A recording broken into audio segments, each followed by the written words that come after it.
Tento pán predbiehal cez plnú čiaru. Potom, čo vystúpil z auta, policajtom podal veľmi stručné vysvetlenie.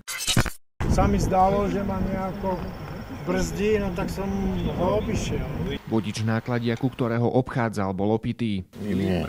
Nič ste nepili. Nejdem odpovedať. A tu sa už pozeráte na ďalší policajný úlovok. 14-ročný chlapec šoféroval svoju nedávno za 75 eur kúpenú Ladu. A to všetko po tom, čo si dal vychladené pivko. Nikde za kamarátmi som len chcel ísť. Bez SPZ-ky. No to keď ma nevolali, tak by som nešiel. Na vodičov strihol aj mobilný radar. Táto vodička sa rútila 141 km rýchlosťou a tento vojak z povolania uháňal 113-kou. Mrzí ma to. 18-ročný šofér sa nás zase v meste ho rozhodol predbehnúť. Policajti mu namerali 102 km rýchlosť. Asi pokuta, no.